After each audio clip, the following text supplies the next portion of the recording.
J'ai beaucoup de problèmes de connexion. Voilà pourquoi vous voyez...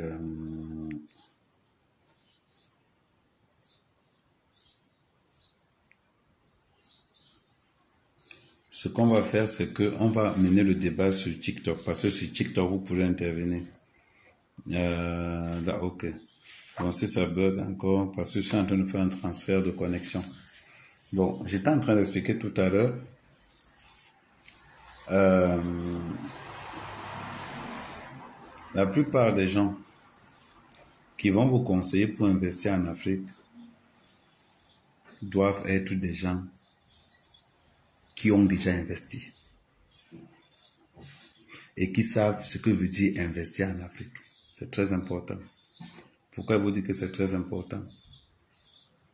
Parce que quand comme beaucoup d'Africains, vous voulez faire parce que vous avez vu les autres faire.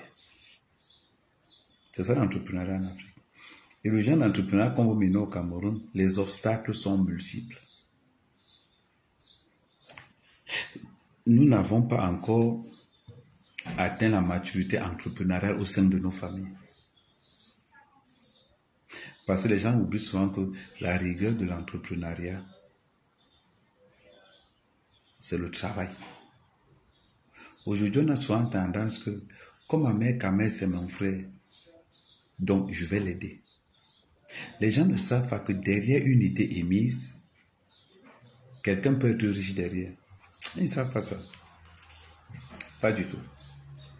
Ils vont venir vous voir parce qu'il y a beaucoup de personnes. Ils vont venir vous voir parce que vous êtes dans le plantain. Ils vont aussi vouloir entrer dans le plantain. Parce que vous êtes dans ceci, ils veulent aussi vouloir entrer dans cela. Et quand le gars tombe au bout de 3, 4, 5, 6 tentatives, il démissionne. Merci Nathalie. Il démissionne. Or, aujourd'hui, avec ce qui se passe, plus que jamais, c'est le moment d'investir en Afrique. Parce qu'il y a des débouchés. Il y a des grands débouchés.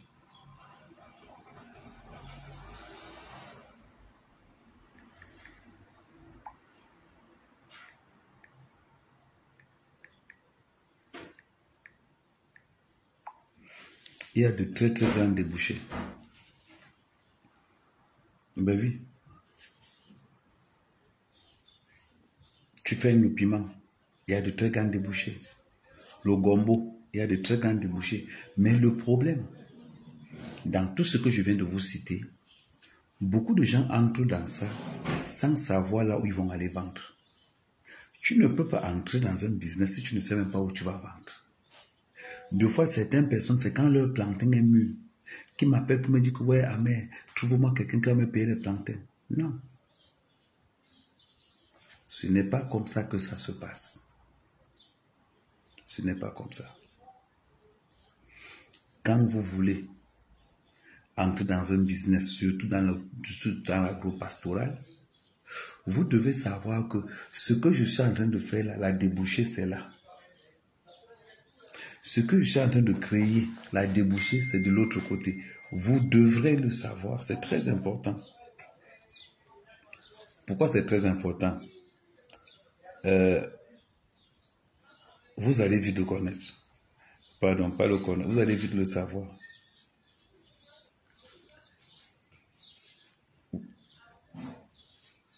Attends 2 secondes. Voilà. Pourquoi c'est important? Vous allez vite le savoir. Le savoir pourquoi? Ça, c'est ceux qui ont fait parce qu'ils ont vu les autres faire. Quand tu entres dans un business, parlons un peu.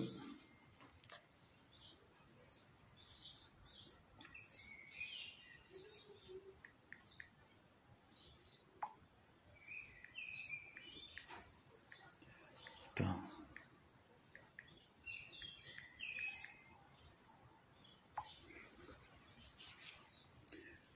Voilà comment ça va se passer. Je vais vous expliquer. Quand tu te dis que je m'en vais au Cameroun pour faire le champ, parce que Ahmed Kamer a fait, Tu es en train de rater. Mange ton argent. Je m'en vais faire parce que quelqu'un d'autre a fait. Tu as raté. Mange ton argent.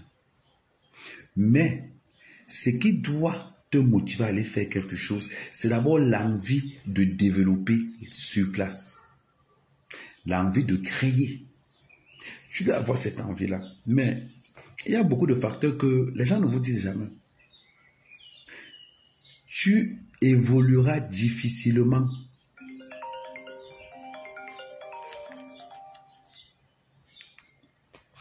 Tu évolueras difficilement si ta femme est en Europe et que tes enfants sont en Europe. Tu évolueras difficilement.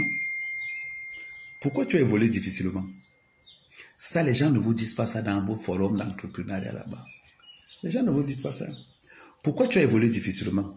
Parce que toi, comme tu as décidé de venir investir en Afrique et que tu fais 2 mois sur place, tu penses que la femme que tu as laissée là-bas, elle ne sait pas ce qui se passe au Cameroun. Tu es marié avec elle depuis 10 ans. Vous avez 3-4 enfants ensemble. Tu es au Cameroun. Avec les filles qu'il y a au Cameroun. Pendant que tu as envie de réfléchir, le téléphone appelle. Mets WhatsApp, je veux te voir. Pourquoi le mur est un peu... Pourquoi le lit est dressé comme ça là? Fais-moi voir les armoires. Fais-moi voir ceci, cela. Fais-moi voir, fais-moi voir, fais-moi voir. C'est ce que ta femme va te faire voir. Et les enfants aussi. Papa fait la vidéo, papa vidéo. Tu auras du mal à évoluer, à émerger. Parce que toi, l'obstacle numéro 1 qu'il y a, c'est que toi, tu es dans un cadre familial qui ne te permet pas d'être concentré à 100%. C'est une grosse erreur. Avant d'aller, tu dois d'abord mettre dans la tête de ta femme que tu pars en mission.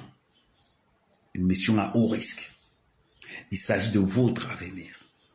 Il s'agit de vos investissements. Vous ne blaguez pas avec ce que vous avez gardé. Pour que tu ailles. Pourquoi ma photo n'est plus au mur? Quelle photo? Photo, il ne faut pas me déranger. Ça dit que il faudra que tu te concentres parce que ta femme doit se mettre en idée que mon mari est en train d'aller chercher notre avenir. Et il faut toujours bien parler à ces femmes-là. Voilà pourquoi on vous dit toujours que il y a des femmes pauvres d'esprit. Il y a des femmes qui ne peuvent pas vous permettre d'aller au-delà d'une certaine limite. Il y a des femmes qui sont habituées avec la souffrance. Que le jour où vous voulez un peu prendre du temps pour pouvoir prendre du recul, pour pouvoir sauter, elle va vous bloquer le recul. Parce que pendant que vous êtes en train de dire, on va évoluer comment, on va investir comment, la bonne dame, elle est là, elle, ce qui l'intéresse, c'est les femmes. Tu étais où hier soir? Je t'ai appelé, ton téléphone n'a pas décroché. C'est même quoi ça? Si tu allais là-bas en Afrique pour me tromper, il faut me dire, on a qu'à se séparer. Je savais, mes parents m'ont averti. Pourquoi? Pourquoi? Pourquoi est-ce autant de souffrance? Ça, c'est la mentalité des femmes pauvres. Même si ton mari est fragile, tu devras le supporter parce que pour toi, la femme de cet entrepreneur-là, le but, c'est de pouvoir être aux côtés de ton mari sans toutefois le déranger. Laisse toujours ton mari t'appeler. Il peut être en train de réfléchir par rapport à X, par rapport à Y, tu appelles. Et pour ceux qui viennent investir en Afrique, arrêtez d'appeler vos maris à 2 heures du matin, à minuit, non. Laisse ton mari t'appeler quand il pourra t'appeler. C'est très important. C'est très important. Ça permet que ton mari sera focalisé, mais ça ne t'empêche pas de l'appeler. Ça n'empêche pas non plus de t'appeler, de te passer un coup de fil. Il faut qu'on soit clair. Mais le premier facteur souvent de déclin, le premier facteur aussi de rater pour les gens qui viennent investir en Afrique, c'est surtout ceux-là qui ont des familles. Moi, j'ai sacrifié ma fille de famille. J'ai sacrifié. Je me suis dit, je me donne 9 ans pour avoir la régularité.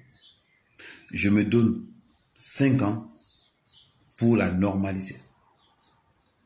Pour mettre au plat. J'ai déjà fait 2 ans et demi. Je suis sur de bonnes rails. Je ne suis pas là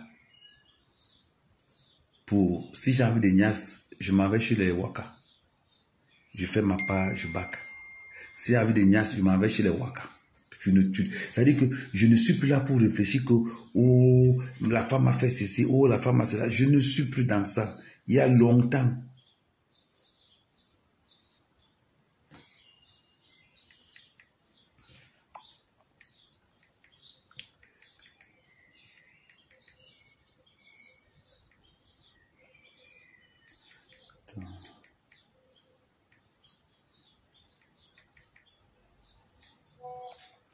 Attends, je profite aussi pour écrire des messages.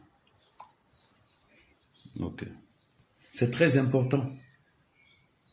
Maintenant, une fois que tu as dépassé cette étape-là, parce que beaucoup de gens ont souvent du mal à émerger parce que toutes les conditions ne sont pas remplies. Et quand vous allez en Afrique, vous n'êtes pas là-bas pour aller vous faire des amis. Et je vais encore vous dire quelque chose. Ton ami que tu avais quand tu partais du Cameroun,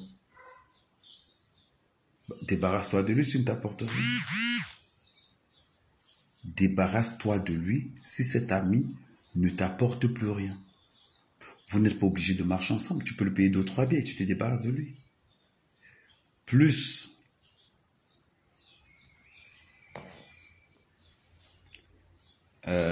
Christian, c'est à toi de me contacter.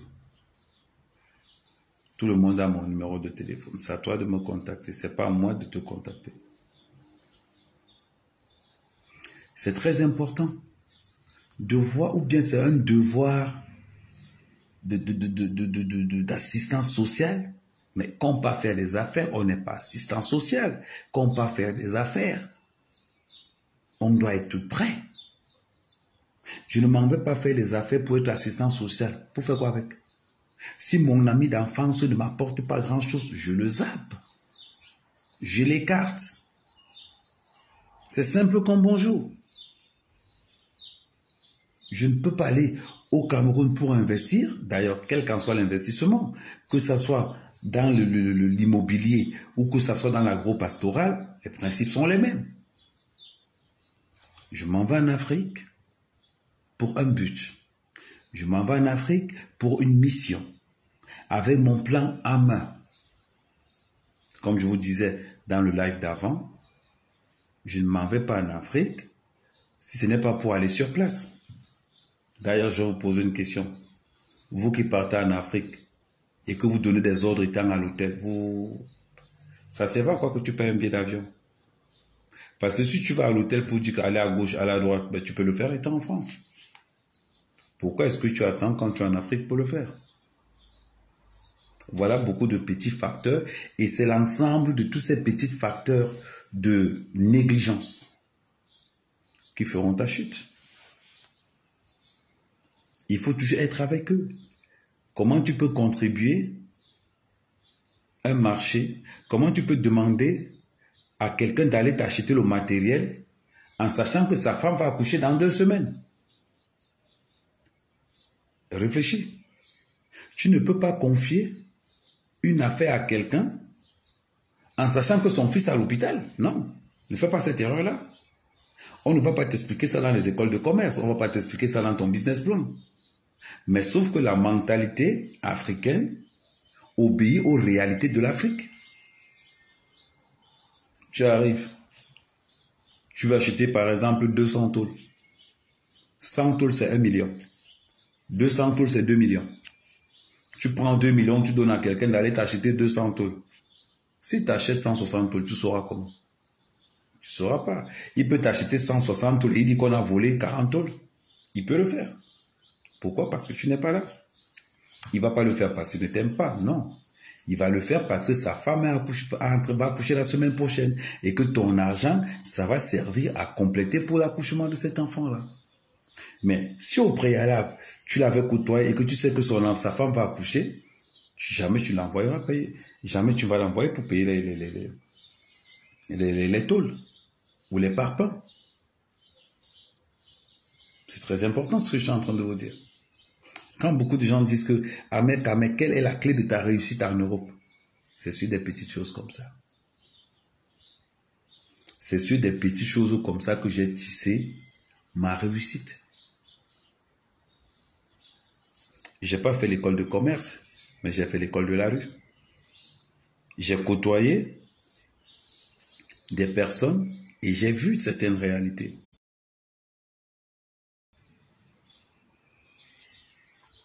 Deux fois, je restais comme ça au village.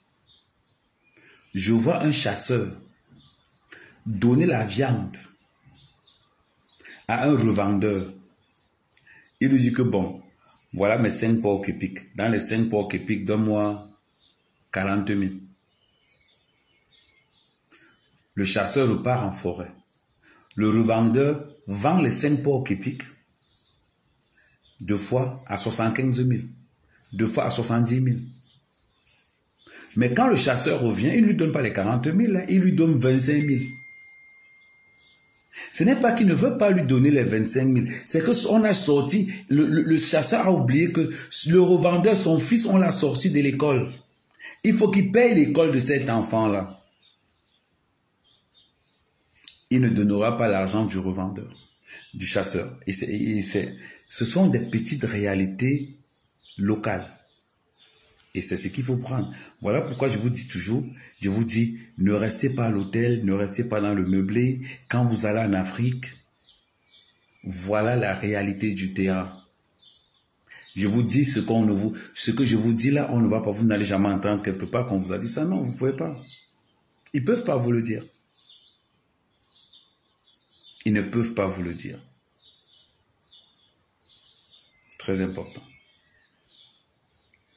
On échoue en Afrique parce qu'il y a beaucoup de négligence sur des détails que vous pensez, comment je vais dire, que vous négligez, mais ce sont des détails très capitaux pour ton porte-monnaie.